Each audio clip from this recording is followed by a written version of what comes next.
Bonjour à tous. Donc moi je suis le docteur Philippe Lac, je suis praticien hospitalier, je suis médecin responsable d'un XAPA à Lyon, XAPA qui dépend des Hospices civils de Lyon, donc voilà, qui est à l'hôpital de la Croix-Rousse, pour ceux qui connaissent Lyon, un joli quartier. Alors on m'a demandé d'intervenir un petit peu sur finalement, pour nous c'est un petit peu un nouveau métier, je trouve, dans les XAPA, où on était habitué à voir nos bons vieux héroïnomanes avec nos traitements méthadone, traitements de substitution. Ça c'était notre domaine d'expertise, et puis on va arriver des choses un petit peu nouvelles. Alors, je vais essayer de faire avancer la diapo. Il faut que je vise là-haut. Voilà, alors les déclarations, conflits d'intérêts réglementaires. Comme ça, on ne va pas y arriver. Voilà. Alors, on veut vraiment voir mes conflits d'intérêts. Hein, j'y touche plus. Donc des phénomènes émergents, Nicolas en a parlé évidemment, les dépendances aux médicaments antidouleurs, déjà c'est le phénomène nord-américain avec ces 15 millions d'Américains dépendants des médicaments antidouleurs opiacés avec ces milliers d'overdoses, et on se pose la question, et en France, est-ce qu'on va voir ça arriver? À Lyon peut-être, dans le Pays Basque sûrement.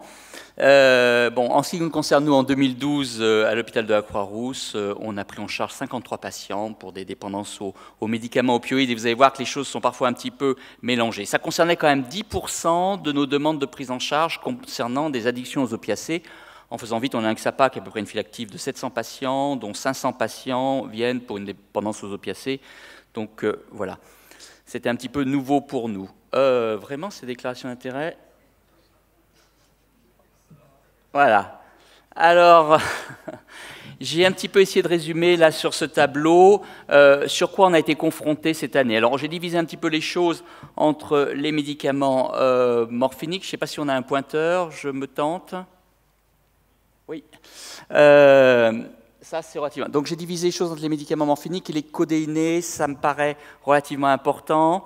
Alors, essentiellement, les molécules dont on a été confronté, vous voyez, ça a été concernant les morphiniques. Alors, je l'ai mis un petit peu en rouge parce qu'on en parlera un mot, c'est un petit peu différent. Les sulfates de morphine, le skénan, vous pouvez bien imaginer chez ces patients toxicomanes douloureux, l'effet héroïne-like, comme on l'a appelé, est à prendre en compte. Mais en gros, c'était les sulfates de morphine, le skénan, du tramadol, comme on vient de parler sous toutes ses formes, coltramal, topalgique et X'. Et là, on voit déjà apparaître le paracétamol, la lamaline, les poudres d'opium, l'oxycodone, et puis le fentanyl que nous, on voit apparaître. Alors, concernant les codéinés, des choses plus classiques, évidemment le paracétamol codéiné. Je vais insister tout à l'heure sur l'histoire du paracétamol, parce qu'on a quand même des histoires croustillantes autour de ça, qui quand même posent question. Alors les indications entre les deux, en gros, vous voyez déjà, dans les deux listes, on ne voit pas apparaître de maladies cancéreuses hyperalgiques, ce n'est pas ce type de patient qu'on avoue. Par contre, concernant les morphiniques, bien évidemment, visiblement des pathologies douloureuses, peut-être présentant un peu plus de douleur, on a eu des séquelles de tassement vertébraux, des hernies discales, la fameuse fibromyalgie très mystérieuse et les polynévrites sévères. Concernant les codéinés, on a des choses qui me paraissaient un peu plus anodines en termes de douleur. Alors les myalgies, des coxalgies, des sciatalgies, des douleurs dentaires, des migraines récidivantes et même des séquelles de douleurs inguinales suite à des hernies inguinales. Donc on a vu. Alors les effets recherchés, visiblement, ils sont un petit peu les mêmes, avec probablement autour des morphiniques beaucoup plus la question de l'antalgie, l'anxiolyse pour les deux, et l'effet dynamisant pour les deux, qui est bien connu. Et je fais un petit quand même parallèle avec ce lien entre sulfate de morphine et héroïne-like, parce que c'est quand même des patients un peu particuliers, même s'ils n'étaient pas majoritaires dans cette cohorte.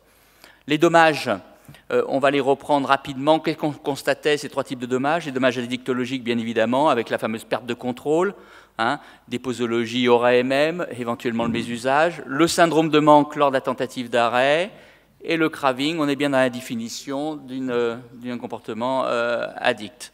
Du point de vue médical, on a clairement les épuisements des effets antalgiques, les risques d'overdose qui ne sont pas négligeables, les risques liés au paracétamol Et les risques infectieux, je reviens sur les risques de paracétamol. On a été quand même amené fréquemment à en prendre en charge, nous, des gens qui avaient entre 10 et 25 grammes de paracétamol par jour, en rappelant qu'en France, par exemple, le dafalgan codéiné, sous sa forme 540 mg de codéiné est sur prescription médicale, mais si vous descendez à 400 mg de paracétamol et 300 mg de codéine, vous pouvez avoir ça en pharmacie, donc vous pouvez faire 10 pharmacies dans la journée sans que personne se pose de questions.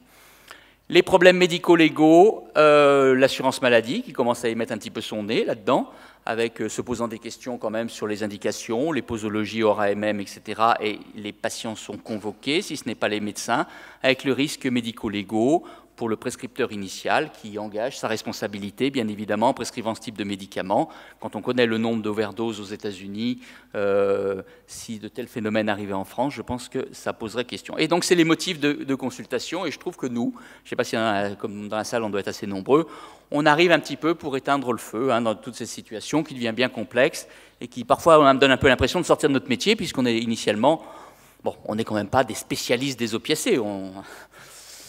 Voilà, alors l'origine de la demande, très clairement, majoritairement, les patients eux-mêmes ou un peu leur famille. Vous voyez, les médecins traitants pour 19%, les ELSA et les dispositifs d'addictologie 11%, je trouve que ce n'est pas énorme. Et puis on voit maintenant émerger évidemment les médecins spécialistes et algologues. Les médecins spécialistes, je pense essentiellement des rhumatologues et des neurologues qui nous les envoient. Et ce que j'ai mis entre guillemets injonction de soins, ce n'est pas la justice, mais c'est les caisses de sécurité sociale qui disent aux patients, il faut que vous alliez consulter parce que ça ne va pas. Les profils de patients, alors ils sont clairement un petit peu différents de nos fils actifs de XAPA habituels.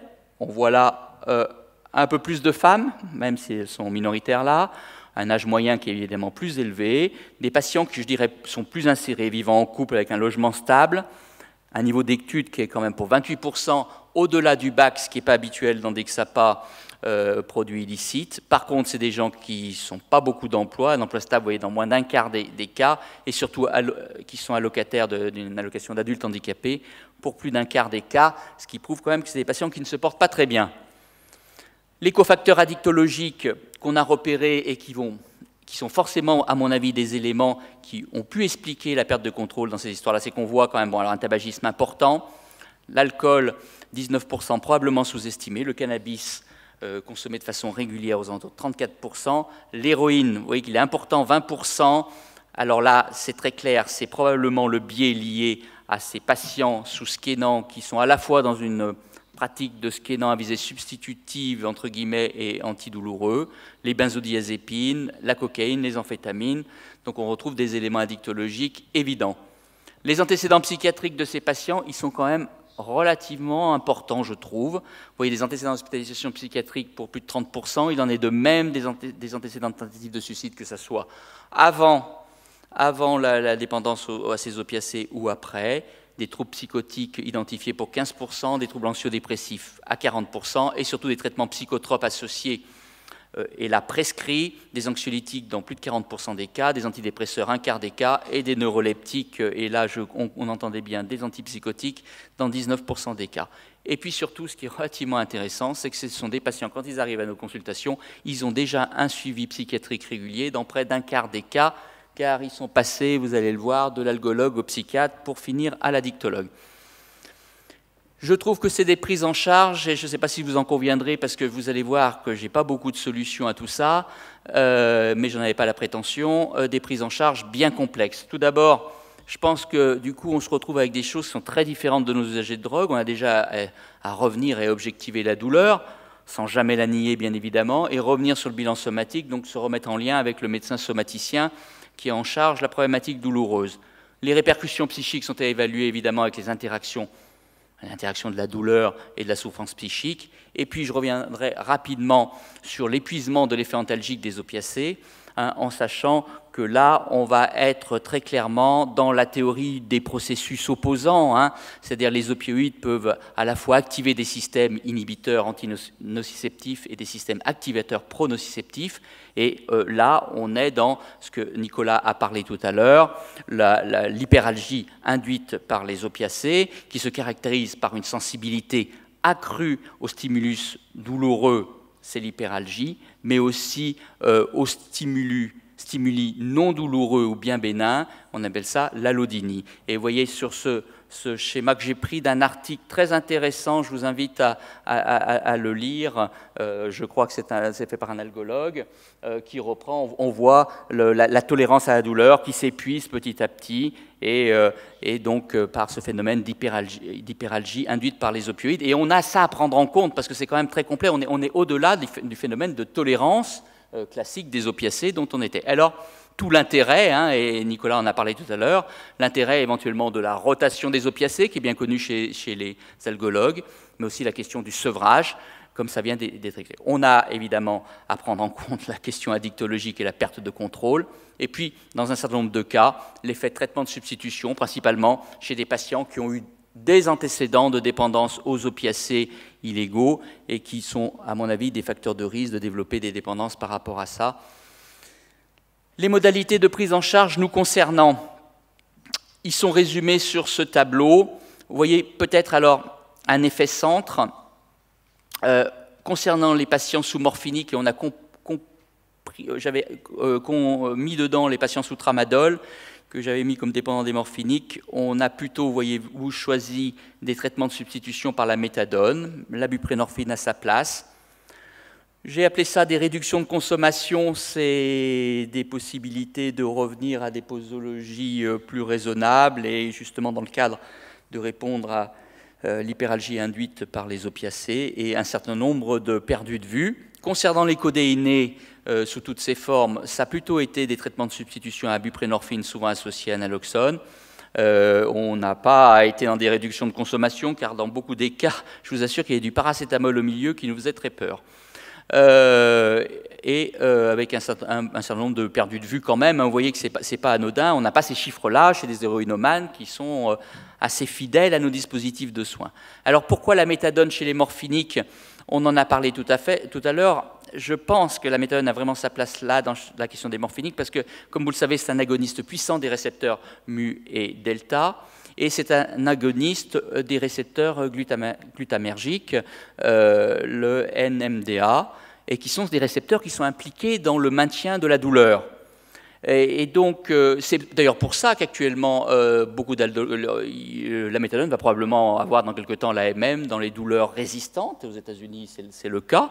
C'est à partir de ce conceptuel-là. Et puis, elle a probablement un effet sur les douleurs neuropathiques, par blocage de la recapture de la sérotonine et par ce phénomène antagoniste des récepteurs glutamergiques impliqués dans ces douleurs. Donc c'est probablement quelque chose qui est à prendre en compte dans nos décisions thérapeutiques.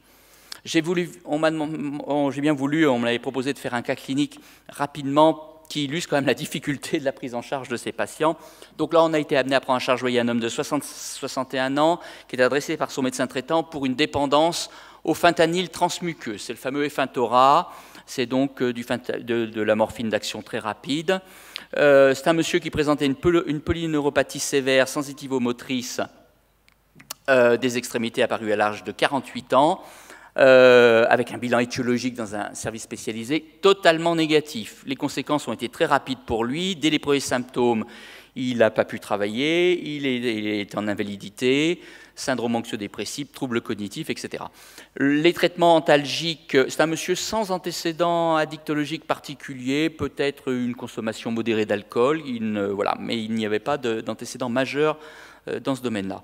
Il a bénéficié, ce qui est assez classique, de traitements antalgiques, le fameux Rivotril, et puis des morphiniques assez rapides durant une année, du Moscontin. Puis le Moscontin a été remplacé par du Tramadol, probablement peut-être dans l'idée d'une rotation des opiacés, avec une augmentation, alors là, foudroyante des posologies de Tramadol, avec une poursuite du Rivotril et le fameux Lyrica, qu'on voit apparaître maintenant un peu à toutes les sauces, plus le Neurontin, plus du Tegretol, durant à peu près 5 ans. Puis le Moscontin a été arrêté et switché pour du Durogésique en patch, vous voyez, qui est passé de 50, de 100 à 150 assez rapidement.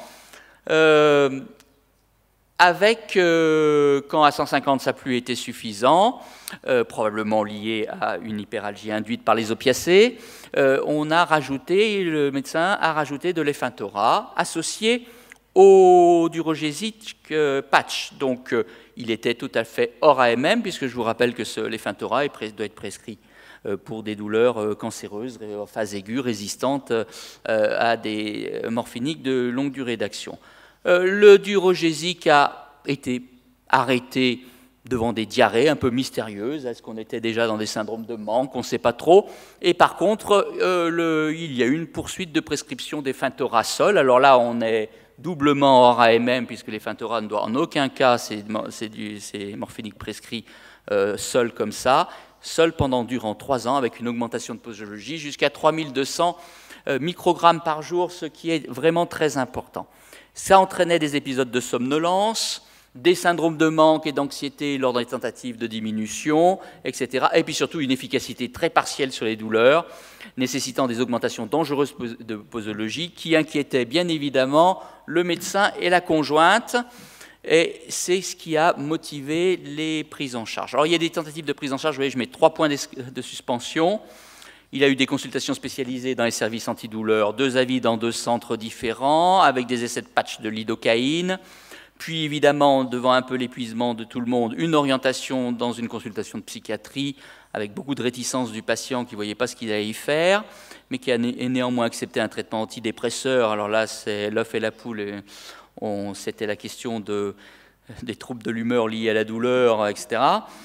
Et il a fini chez nous dans une consultation au XAPA, demandé par le médecin traitant, qui était très inquiet de la prescription d'Effintora et du patient et surtout de sa conjointe. Vous allez voir que là aussi, c'est à prendre en compte dans nos situations, avec une demande initiale de se sevrer des opiacés, surtout au regard des épisodes de somnolence et, à mon avis, de petits épisodes d'overdose parfois, et des troubles cognitifs liés à cette forte posologie d'opiacés. Nous, on n'avait pas opté pour lui proposer un sevrage. On lui a proposé un traitement. On voulait lui proposer un switch, un traitement de substitution par la méthadone, au regard un peu des éléments que je vous ai donnés tout à l'heure sur éventuellement l'intérêt de la méthadone dans les polynévrites. Mais on voulait évidemment initier ce traitement de méthadone dans un service d'addictologie de niveau 2. Donc, au moment de l'hospitalisation, le patient, après avoir accepté initialement la méthadone, refuse le switch par méthadone qu'il trouve trop stigmatisant, en rappelant qu'en France, quand même, la méthadone a une image de centre, de toxicomane, etc. Et donc, il se retrouve hospitalisé avec des collègues médecins du service d'addicto un peu désemparés, qui décident le soir même de réintroduire un patch de durogésique, vous voyez, pas fortement à fort dosage, mais en arrêtant évidemment l'Effintora. Malheureusement, dans la nuit qui a suivi, alors que c'est un patient là qui n'avait pas été fouillé, parce que c'est un homme de 61 ans, un ancien cadre, visiblement, voilà, il s'est retrouvé en overdose sévère, intubé, ventilé, transféré dans un service de réanimation, probablement avec une prise d'Effintora qu'il avait dû garder dans ses poches. Et voilà, donc il s'est retrouvé dans un service de réanimation. Bon, à sa sortie d'hospitalisation, du coup, il a rompu le lien avec nous tous, considérant qu'on avait failli le faire mourir. Et c'est le médecin traitant qui s'est retrouvé avec le bébé sous les bras et qui a repoursuivi la prescription d'urogésique. On restait en lien avec lui. Hein. J'avais le médecin traitant au téléphone, sans Effintora, et actuellement, c'est un monsieur qui a en effet 50. Un patch d'urogésique 50, donc on est plutôt sur une réduction de consommation, mais qui a toujours mal et qu'on a orienté donc vers un service antidouleur pour des perfusions de traitement par la kétamine. Je voulais simplement parler de ce cas clinique simplement pour dire que je trouve que les choses sont bien compliquées, que les switches de méthadone de toute façon ne se font pas si facilement que ça, et on va en parler, c'est pas tout à fait dans les mêmes situations que nos toxicomanes, qu'il y a aussi la question de la stigmatisation de ces produits par les patients et de leurs décisions, et puis que là, quid de l'addictologie, quid de l'hyperalgie induite par les opiacés, on est quand même sur quelque chose qui est très pluridisciplinaire, je trouve. En conclusion, je voulais simplement revenir de choses, simplement rappeler que des prises d'opiacés au long cours entraînent une dépendance physique, c'est bien évident, et chez certains, dans un contexte psychosocial, rien de nouveau sous le soleil, une perte de contrôle, et qu'on va appeler de l'addiction. Des situations que je trouve beaucoup plus simples, plutôt simples chez les patients héroïnomanes sous scannant, on en a tous, plus ou moins douloureux. Là, on fait des switches à la méthadone. Quand on est à la fois dans des questions de scannant qui faisaient à la fois la douleur et le TSO, ça se passe relativement bien si les patients adhèrent aux soins. Chez les patients des codéinés, là, la solution buprénorphine, naloxone, buprénorphine sol, buprénorphine, naloxone est une solution efficace et souple pour ces patients. Et je le rappelle, doit être fait quand même parfois en urgence, car on ne laisse pas un patient, même si par des phénomènes d'acétylation hépatique, il tolère 25 grammes de paracétamol, je pense qu'on ne laisse pas ces patients avec du paracétamol en leur conseillant de réduire ou en les regardant dans le blanc des yeux, en attendant que magiquement ils arrêtent tout ça. Je pense qu'il faut faire arrêter le paracétamol. Pour les dépendants morphiniques sans antécédent d'héroïnomanie, un peu la situation de notre patient précédent, je trouve vraiment les situations beaucoup plus complexes. Parce qu'on est souvent, et ce n'était pas le cas là, mais je pense à d'autres situations, on est souvent dans des associations de morphiniques de demi-vie différentes. Durogésique, en patch, Effentora, tramadol surajouté, etc. Et puis, il y a la question de l'hyperalgie induite par les opiacés qui est à prendre en compte. On n'est pas simplement que sur des questions d'addictologie. Alors, probable indication de méthadone, peut-être, surtout si neuropathie ou douleur intense chronique, puisque ça serait même une recommandation.